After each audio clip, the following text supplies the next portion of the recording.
Hey everyone, I'm Tracy Verdugo, and today we're going to have some fun with some wet and wet techniques with my favorite medium, acrylic ink. I'm using mostly Daler Rowney inks in this video, and basically we're going to see what comes from really just using a wet, wide brush and some drops of acrylic ink, a little bit of water. It's going to be quite a meditative video. I want you to really take your time with it. So I've started with a drop of marine blue Daler Rowney acrylic ink in the center, and then I've used just a cheap wide 1 inch wide flat brush. If you look up golden Taklon brushes, you can usually find some really good deals on those, and I've just spread some water around in a circle, leaving a little bit of paper space, dry paper, between the two colors, and dripping in some antelope brown acrylic ink. And now coming into the dry area with one of the beautiful pearlescent colors from Daler Rowney, and this one is called Waterfall Green. I'm taking my wet brush again, and I'm just running it along the edge of the antelope brown, and just pulling it out a little bit, and doing the same with the center. I'm using a really light touch when I'm working with these inks. I think what a lot of people do is that they try and work them too much, and go over and over and over the same area. And if you do that, what will happen is you'll end up just getting a muddy mess with all of the colors kind of mingling together. So I want you to practice using a really light touch when you're working with the Daler Rowney or with any acrylic inks really, and also practice perhaps on a cheaper watercolor sheet until you can figure out how much water on your brush is enough, how much is not enough. It might take a little bit of time for you to figure that out. And I've just popped a drop of a white ink, again from Daler Rowney, into the center.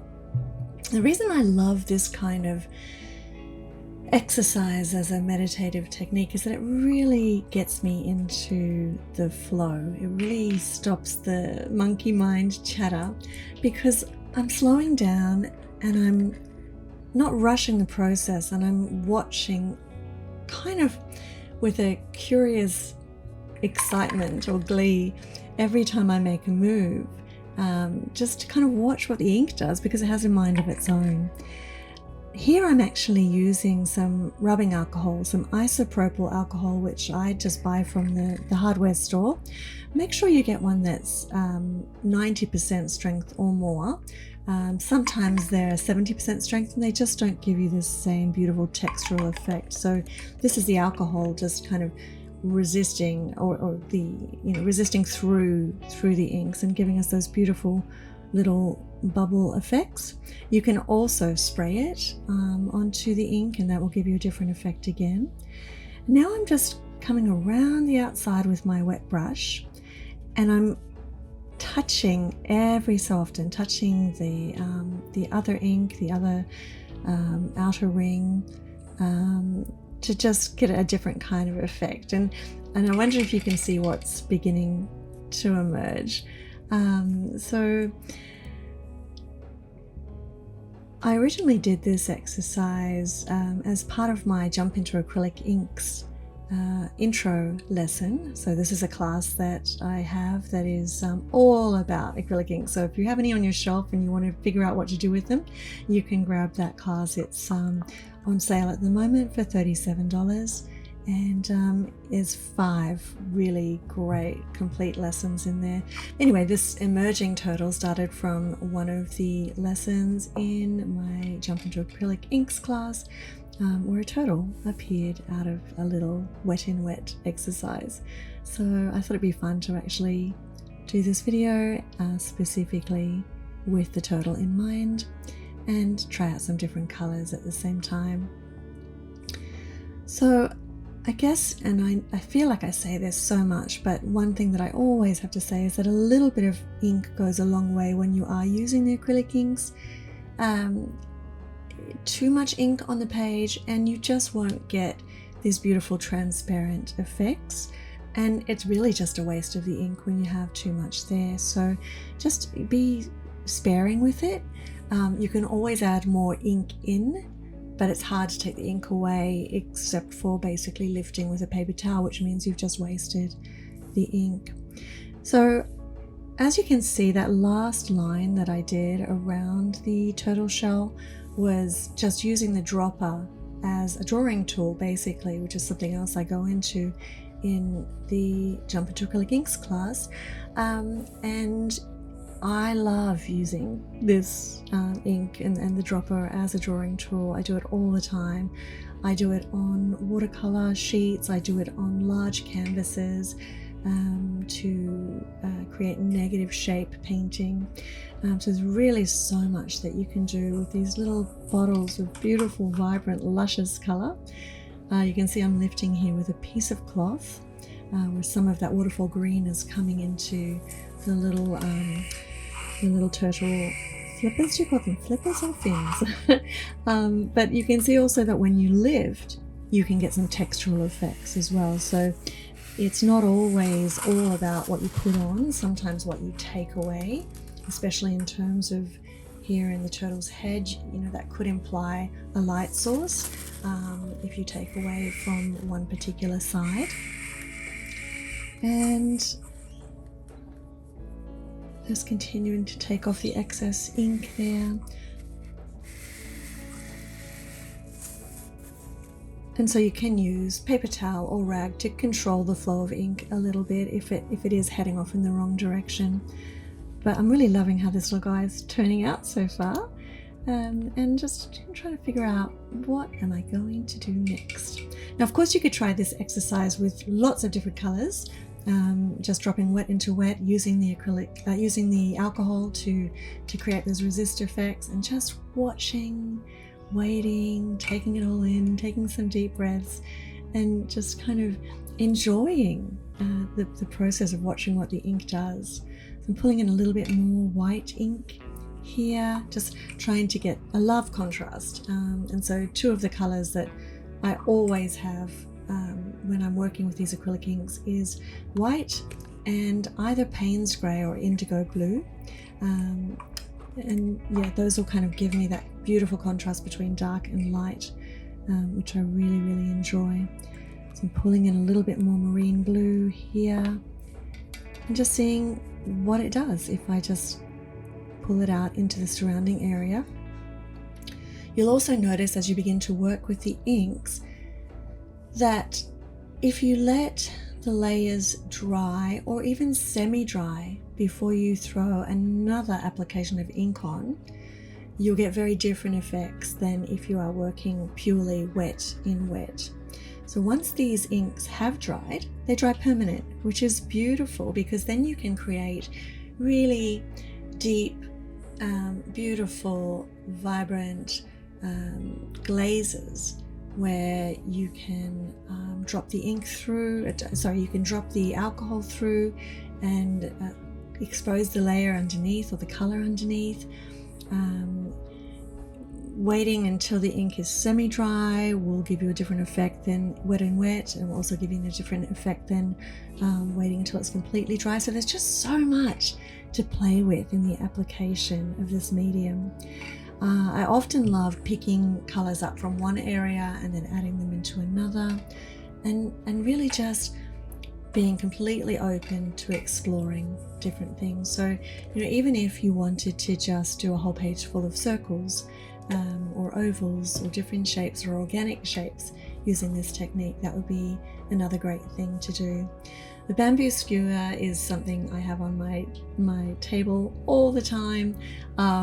I use it so often. It's also one of my favorite tools to draw the ink out, to make little dots, to do very fine detailed lines.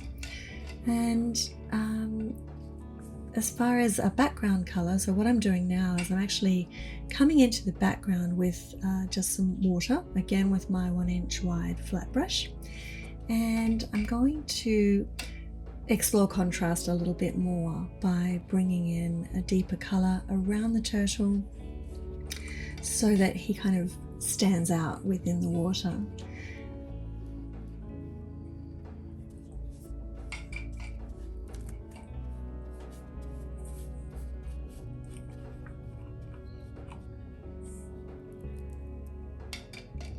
So here I'm using indigo, which is the color I spoke about before, which is often one of the darks that I will pull in as a contrast to the lighter colors. And the beautiful thing about these inks is that they can all mix together as well. So, you know, if I in a moment bring some marine blue in, those colors will kind of mix and mingle on the paper. You can also tint acrylic paints with these acrylic inks, and again I go into all of that in that little mini class that I was talking about. We'll have a link to that class down below in the description, and I'm sure you will all, if you love acrylic inks or if you've wanted to explore with them and just haven't known what to do with them, I'm going to give you all of the ways that I love to work with them over 5 different lessons in that class. So I hope to see you all there. All of my classes are fully downloadable and self-paced, and they're yours to keep forever. And we do have an alumni group on Facebook where we share our work, and then we have an even more intimate community on Patreon as well, and those links are down below. So I'm bringing some marine blue in now. So rather than just have the one color in the background, I'm going to mix up that marine blue with the indigo, and just see how it feels as it's moving around, as it's doing its thing. So just one word to the wise, you will need some not like amazingly good quality watercolor paper, but you will need something that will handle the amount of liquid that we're putting onto the page. So my favorite one to use in everyday experimentation, exploring, is Strathmore, and I use a 300 GSM weight, cold pressed, and I buy it by the pad. So I buy them in 18-inch by 24-inch pads. I think there's 12 sheets in a pad. I also buy smaller ones. I think there's 11 by 17 and 9 by 12 as well. So you can look those up, but really just any decent watercolor paper or even mixed media paper. The key is to try what you have first, whatever you've got lying around. Give it a go and see how the inks will work on it. But if you don't feel like you're getting those beautiful blooming effects, or that the paper's like absorbing it too quickly and not allowing it to spread, then maybe that's not the right paper for you to be using. So experimentation is just key to your journey as an artist, and you know, putting those hours in to like play around and accept that some things work out and some things don't work out, I think, you know, is the best advice that I can give you.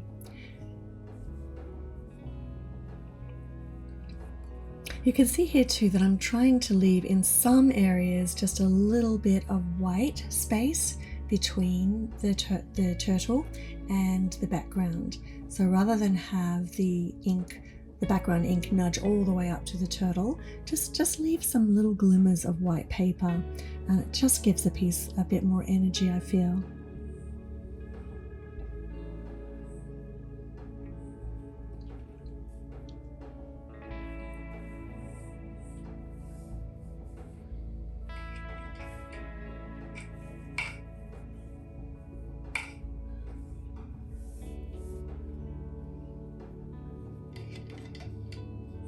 So what I'm doing here is I'm actually adding a little bit of that background color over the top of those flippers, and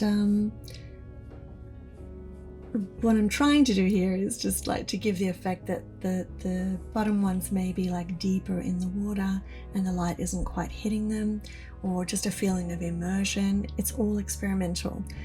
You could just go with that, and you could just leave those as they were. But you know, again, I like to see what if I do this? What if I do that? And I can also take my rag and pull back some of that color that I've just thrown over the top. So, you know, there's never like just one move and then that's it and then you're done. You can also take away. So now I'm just pulling in some of the isopropyl alcohol to the background to give a little effect of bubbles through the water and just a little bit more texture in that background. I'm really, really pleased with how this is coming around. I want you to, I guess most of all, be open, be curious. Try not to have any expectations about what should or shouldn't happen. Just treat it as a playful exploration, and if it works, it works. If it doesn't, try it again. And this is how we grow as artists. So yeah, I hope this is helpful for you, and I really hope that I'll see you over in my Jump into Acrylic Inks class. As I said, it's on sale now, and you can have a quick look by clicking on the link in the description below to see the other lessons. This lesson is not a part of that class. This is just an extra that I created for you all to have a little glimpse into what these beautiful inks can do. And what I'm about to do now is something that I didn't really think too much about. I tend to love to have a pop of like an opposite or a complementary color when I'm working. And because this color was all in the blues and the greens and the browns, I was just feeling like, oh, I just would love to have a little bit of a pop of one of my favorite colors, Flame Orange in the Dale Arowney range, just to see what will happen if I do add that in. So I've added it in the center, and I'm just resisting through now with a little drop of the alcohol. And my first reaction is, oh, what have I done? And oftentimes that is the first reaction when you do something maybe impulsively or just on a whim. But once you've committed, then just rather than, I guess, feeling like, oh my God, that's just standing out too much, what have I done? I wish I didn't do it. It's there. So see what happens if you just play with it a little more, push it a little bit further, or do something different to it. So obviously it's quite stark the way it is right now. It really is standing out a lot. So one thing would be to pull back a little bit, to take some of the ink off so that you're just left with a small glaze of it. So that's what I'm doing with the rag. And then I'm taking that orange ink that is now on the rag, and I'm adding it into some of the background as like they almost look like little triggerfish. So I'll just continue to do that, pull some of that orange off so that it's not as blatant, I guess, or not as so much in your face, and then just use it where I can texturally. It's a little extra something in that background as well. And you can see now it's not, standing out as much as it did when I first applied it, but I feel like it has made a difference in visual excitement. I feel like it's a positive thing that I've put on there, and it's just added a little bit of oomph to the piece.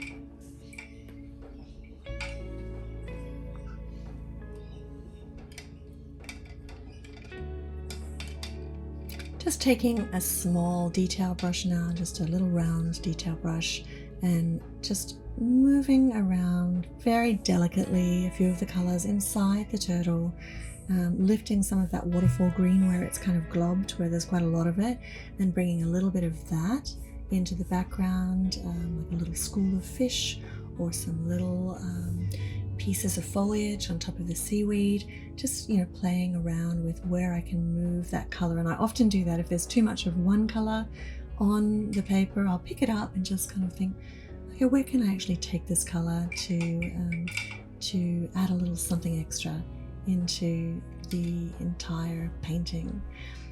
So just taking a medium flat brush now. I don't use very expensive brushes. I use quite cheap brushes. And as I said, that 1 inch wide flat brushes is an absolute essential when you're working with these inks.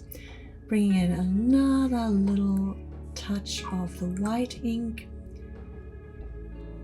towards the outer edge of the shell.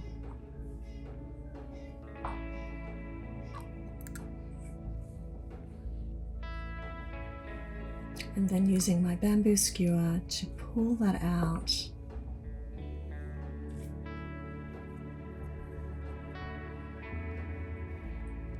And create a little bit more of a shell design for the turtle. So again, none of this is planned.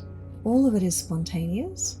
And, you know, it's just, I think it's wonderful because you can really have a dance, I guess, with your painting when you're working with these inks, as long as you surrender, as long as you're just willing to just breathe and take your time, watch what they're doing, and then almost like respond. So it's kind of like, yeah, you're really having a dialogue, really having a conversation with your painting, and you're waiting to see what the materials do, and then you're responding to that. And so just before I kind of finish up, I'm going to add a little bit more of that alcohol into the center.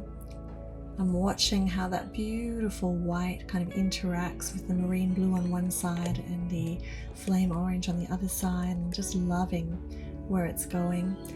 And really enjoyed creating this piece, and I hope you've enjoyed watching, and I hope to see you over in my Jump into Acrylic Inks class. So see you there. Bye for now.